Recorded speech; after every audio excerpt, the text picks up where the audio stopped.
Dan orang-orang dari kota ke kota datang kepada Yesus, berkatalah ia dalam suatu perumpamaan.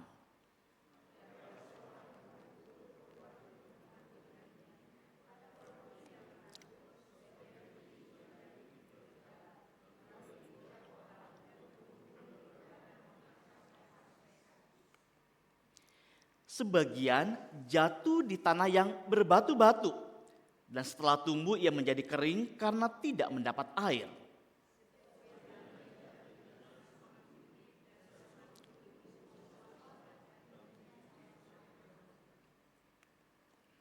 Sebagian jatuh di tanah yang baik, dan setelah tumbuh berbuah 100 kali lipat. Setelah berkata demikian, Yesus berseru, "Siapa yang mempunyai telinga untuk mendengar, hendaklah ia mendengar."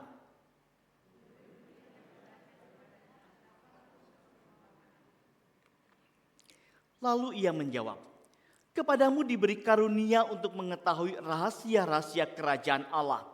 Tetapi kepada orang-orang lain, hal itu diberikan dalam perumpamaan, supaya sekalipun melihat, mereka tidak melihat. Dan sekalipun mendengar, mereka tidak mengerti."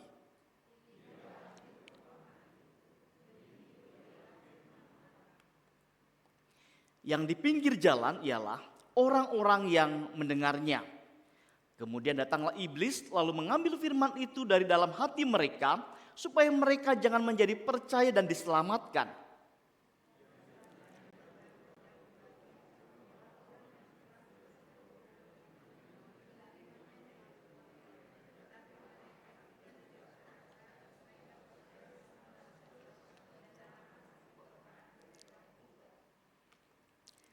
Yang jatuh dalam semak duri ialah orang-orang yang mendengar firman itu, namun dalam perjalanan hidupnya mereka terhimpit oleh kekhawatiran, kekayaan dan kenikmatan hidup sehingga mereka tidak menghasilkan buah yang matang.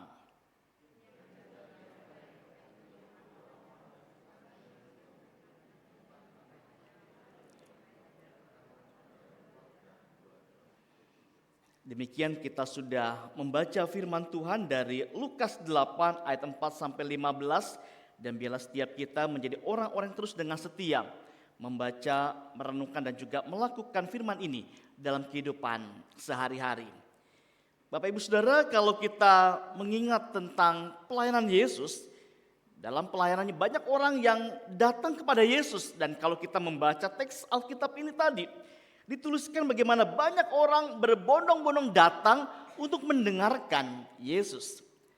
Tapi jelas, Yesus bukan mencari pendengar yang banyak, tapi Yesus di sini mencari hati yang sungguh-sungguh menerima firman.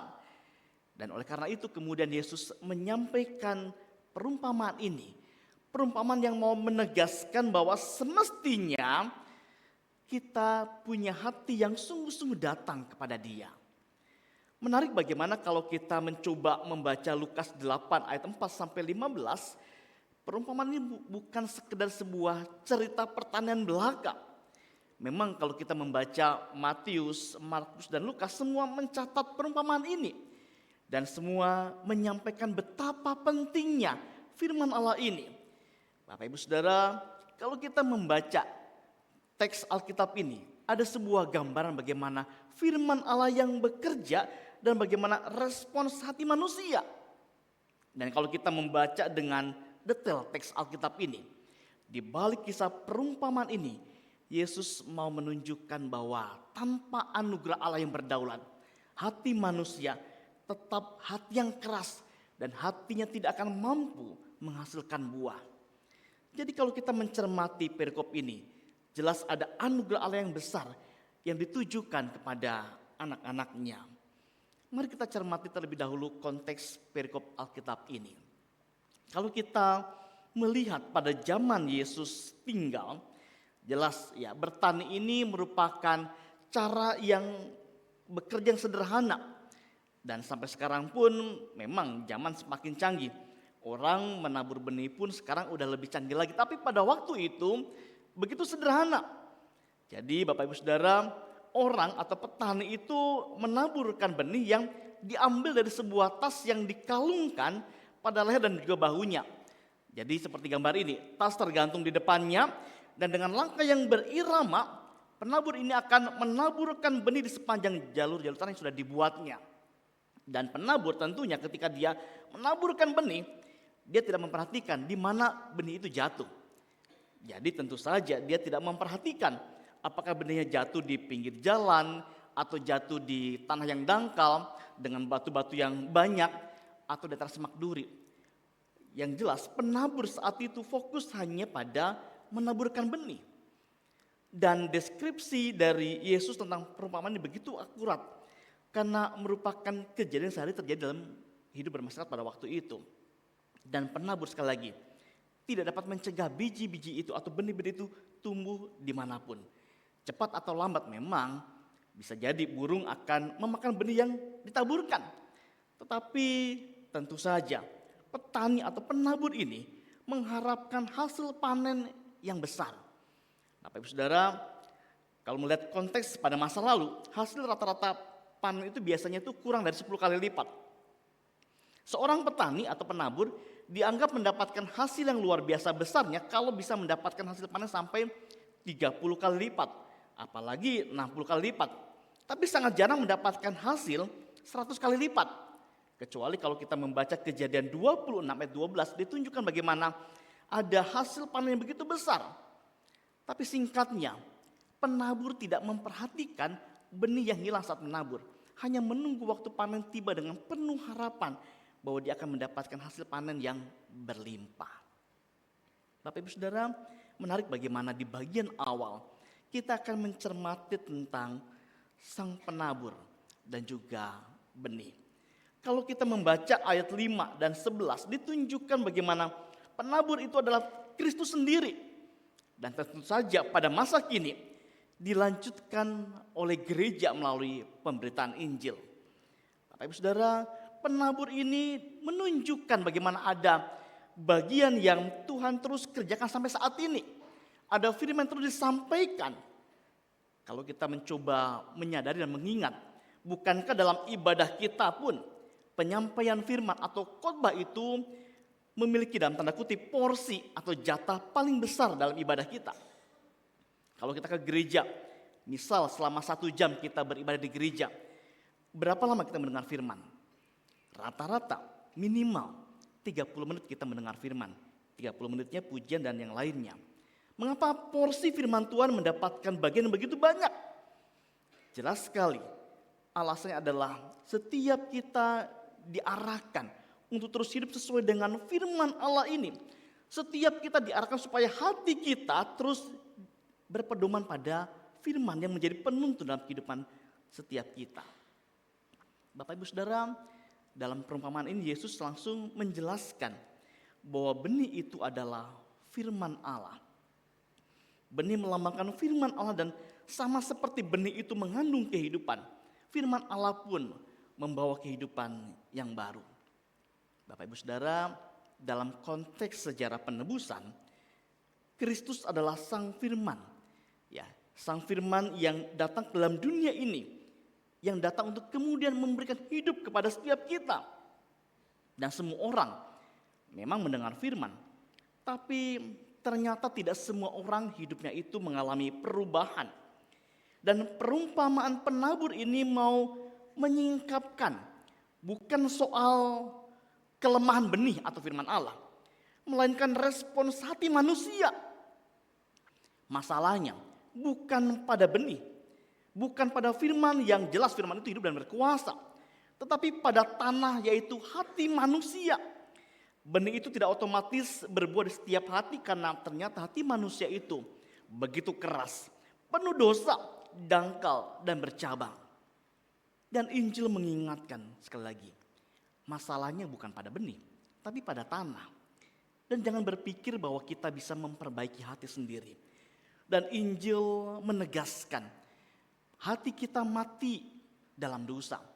Hanya melalui Kristus firman itu hidup dan firman itu bekerja dalam hati kita. Lewat firman kita bisa mengenal Kristus. Menarik bagaimana kalau kita mencoba mencermati perikop ini. Bukankah firman itu ditaburkan dengan bebas? Firman itu ditaburkan tidak hanya kepada beberapa orang, tapi firman itu ditaburkan kepada setiap orang, kepada semua jenis tanah, kepada setiap hati firman itu disampaikan. Dan pertanyaannya untuk coba kita pikirkan, apakah hati kita sungguh-sungguh mendengar firman Tuhan dengan hati yang benar? Menarik bagaimana Alkitab menunjukkan Yesus membagi respons manusia terhadap firman ke dalam 4 kondisi tanah. Yang pertama, jalan. Menunjukkan hati yang keras, firman yang dicuri oleh iblis.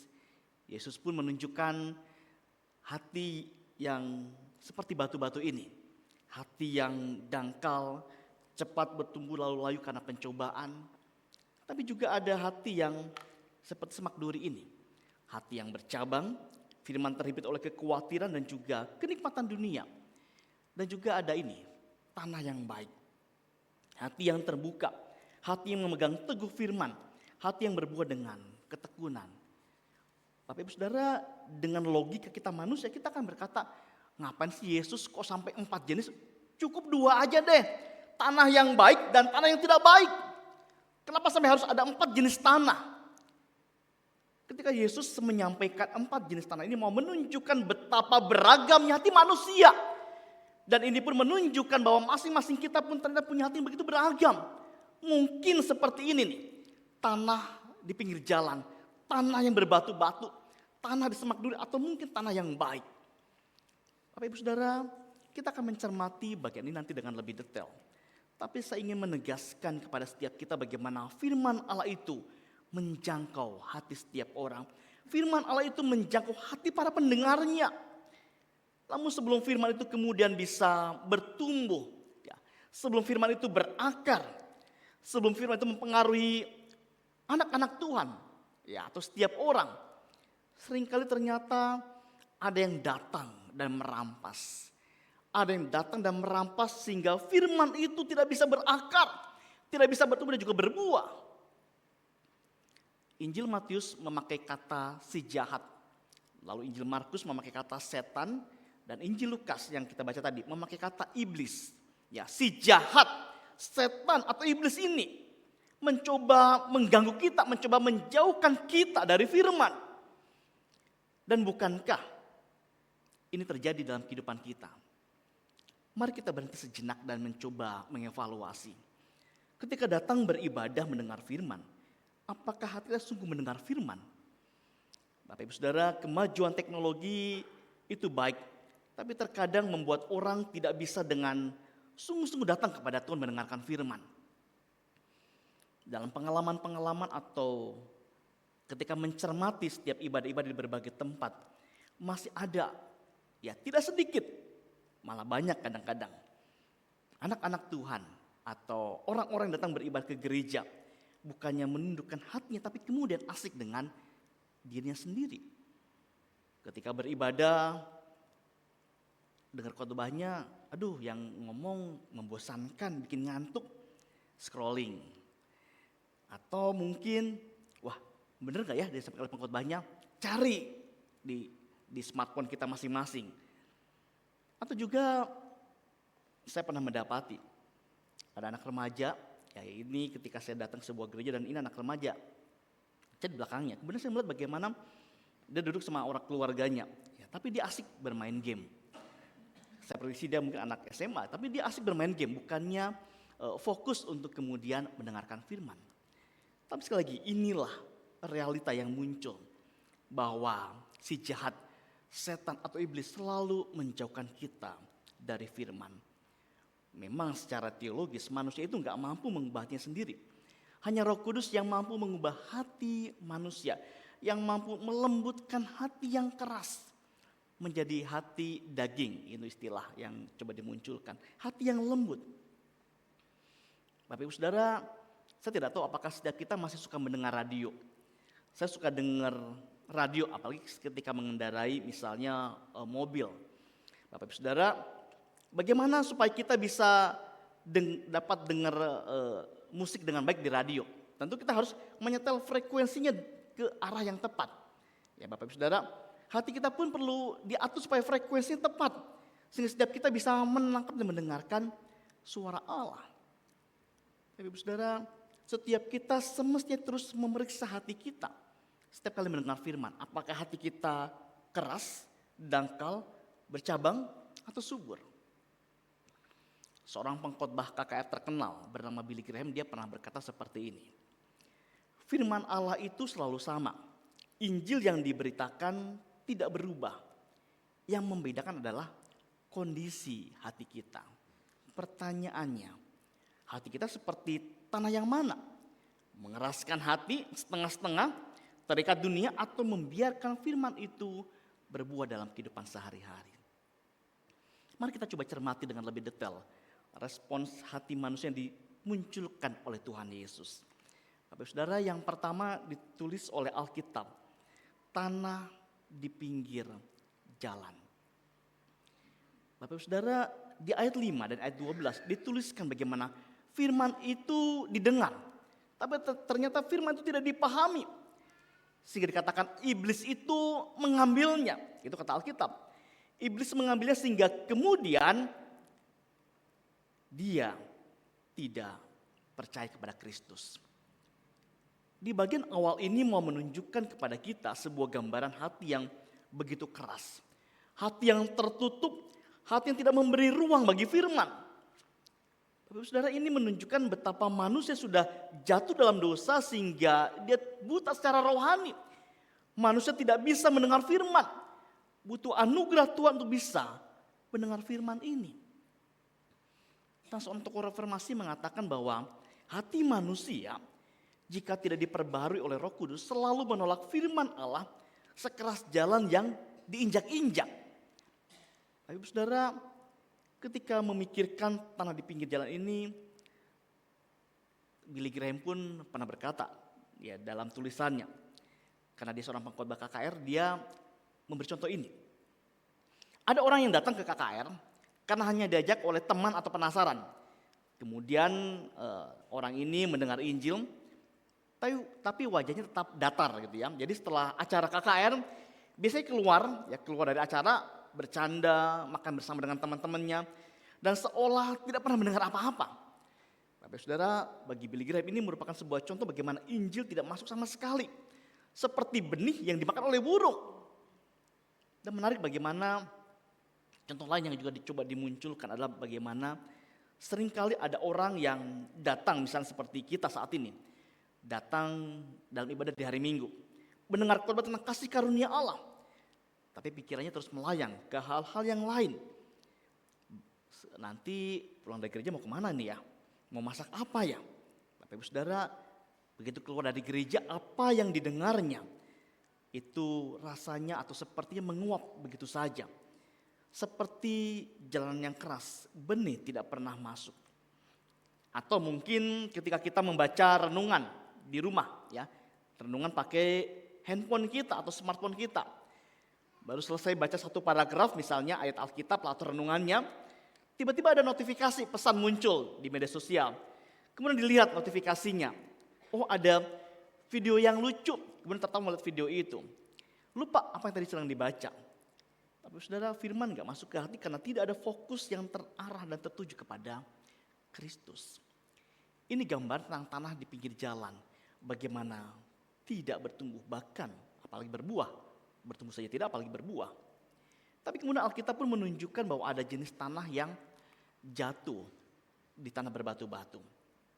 Ayat 6 dan 13 memberi petunjuknya. Dikatakan bagaimana mereka menerima firman dengan gembira tapi kemudian ternyata tidak berakar. Ketika datang pencobaan mereka kemudian dikatakan oleh Alkitab mereka murtad. Bapak Ibu Saudara, jelas sekali ini merupakan iman yang dangkal.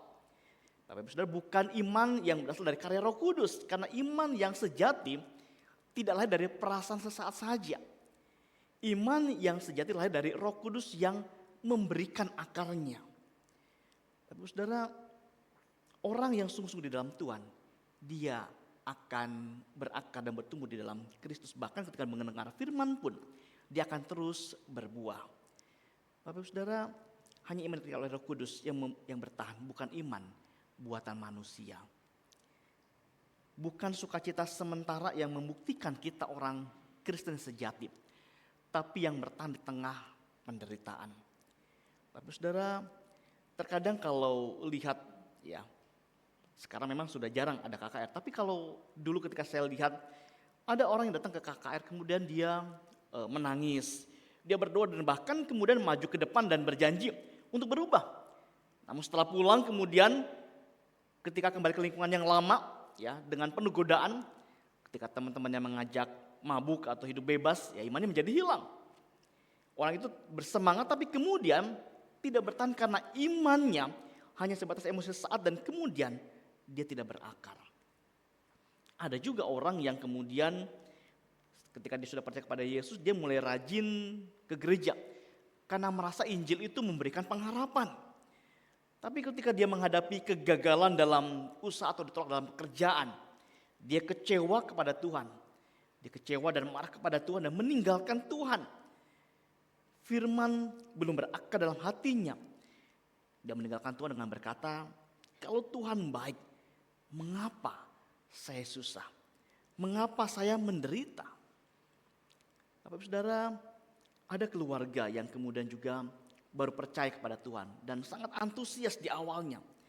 Tapi ketika kemudian mendapatkan cemoohan dari tetangganya dan ditolak oleh keluarga besar, mereka merasa iman terlalu berat untuk dipertahankan. Kemudian mereka memilih mundur daripada menderita karena Kristus. Ini gambaran bagaimana benih itu jatuh di tanah yang berbatu-batu. Tidak hanya tanah yang berbatu, tapi Alkitab juga menunjukkan ada benih yang jatuh di tanah yang penuh dengan semak duri. Ayat 7 dan 14 menunjukkan hal ini. Dan Alkitab menunjukkan firman itu bertumbuh. Tapi kemudian ternyata firman ini terhimpit oleh kekhawatiran, oleh kekayaan dan juga kenikmatan hidup. Bapak Saudara, tanpa kuasa Roh Kudus, tanpa Injil tentu saja manusia akan lebih mencintai dirinya sendiri daripada Tuhan. Tanpa kuasa Roh Kudus, tanpa Injil, manusia tentunya akan lebih mengutamakan harta, lebih mengutamakan karir dan kenikmatan dibanding mengutamakan Tuhan. Bapak Saudara, ketika membaca bagian ini menjadi sebuah gambaran betapa ternyata hati kita terkadang masih dikuasai oleh penyembahan berhala. Ada sesuatu yang lebih penting dibanding Kristus sehingga setiap kita menomorduakan Kristus. Seorang teolog berkata seperti ini, hati manusia ini pabrik berhala. Kalau Kristus nggak berkuasa penuh atas hati, maka sesuatu yang lain itu akan segera duduk di tahta itu. Menjadi sebuah pengingat bagaimana kita harus waspada tentang hal ini. Bapak Saudara, ada seorang remaja yang kemudian mulai bertumbuh dalam iman. Tapi kemudian dia ternyata lebih sibuk mengejar likes. Bapak Saudara kalau lihat Instagram atau ya mungkin yang zaman dulu Facebook tuh biasanya ada likes ya, tanda hati lah atau apapun juga lah ya. Nah, dia ternyata sibuk mengejar itu dan sibuk untuk mendapatkan pengakuan di media sosial.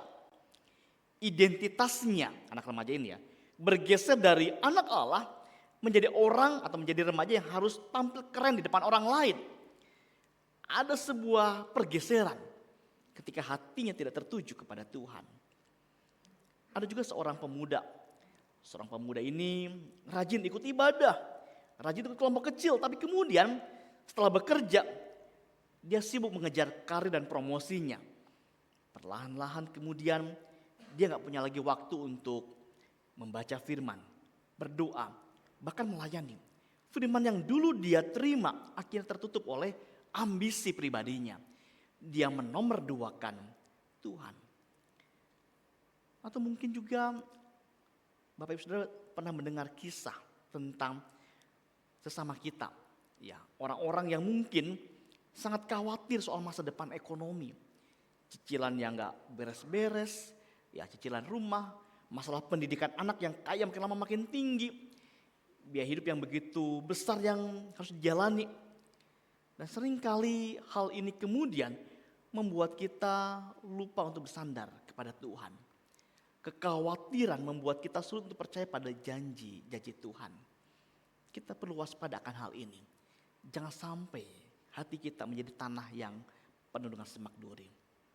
Dan Yesus kemudian menunjukkan di bagian yang keempat tentang tanah yang baik. Tanah yang kemudian bertumbuh dalam hati manusia. Firman diterima dengan hati yang baik dan menghasilkan buah yang berlipat ganda. Dan tentu saja ini bukan karena tanah itu baik dari dirinya sendiri, tapi karena Tuhanlah yang membuat tanah itu baik. Bapak Saudara, ketika memikir bagian ini menunjukkan bagaimana ada anugerah dari Tuhan di mana Roh Kudus mengubah hati yang keras menjadi hati yang lembut. Ada anugerah Tuhan yang berada di dalamnya. Dan seorang tokoh reformasi berkata seperti ini, tidak ada yang bisa membuka hati kita kepada firman kecuali Dia yang menciptakan hati itu. Kristuslah yang menciptakan hati dan membuat kita kemudian bisa menjadi tanah yang baik. Bukan karena kita baik, tapi Kristus yang membuat kita baik. Tapi saudara, tadi di awal ada contoh orang datang ke KKR tapi kemudian tidak berubah. Tapi juga ada orang yang ikut KKR dan sungguh-sungguh bertobat. Gak cuma percaya tapi kemudian hidupnya berubah total. Ada yang dulunya pecandu alkohol tapi kemudian berubah menjadi seorang yang mempersembahkan hidupnya buat Tuhan. Menjadi hamba Tuhan. Ada yang dulu hidupnya liar. Tapi kemudian Tuhan ubahkan dia menjadi teladan iman di keluarga dan juga komunitasnya. Dan inilah contoh benih yang berbuah 30, 60 bahkan 100 kali lipat. Tapi saudara, contoh sederhananya. Tanah yang baik adalah seorang pemuda atau remaja yang mungkin rajin bersaat teduh. Setiap hari meluangkan waktu membaca Alkitab bukan hanya untuk pengetahuan, tetapi untuk mencari kehendak Tuhan. Ketika tergoda untuk ikut teman-temannya, misalnya boloskah atau menyontekkah, dia ingat akan firman Tuhan untuk hidup dengan jujur. Dan kemudian dia memilih menolak meskipun nilainya mungkin lebih rendah. Tapi keputusannya adalah buah nyata dari firman yang tertanam. Atau mungkin ibu rumah tangga yang sering ngumpul di kompleks perumahannya. Ketika tetangganya menyinggung perasaan, ibu rumah tangga ini tidak menyimpan dendam. Dia mau mengampuni. Ia ingat firman Tuhan yang mengatakan, ampunilah sesamamu sebagaimana Kristus sudah mengampuni kamu. Sikap lembut dan juga mau mengampuninya menjadi sebuah contoh bagaimana buah dari firman hidup dalam dirinya. Atau seorang karyawan yang setia bekerja.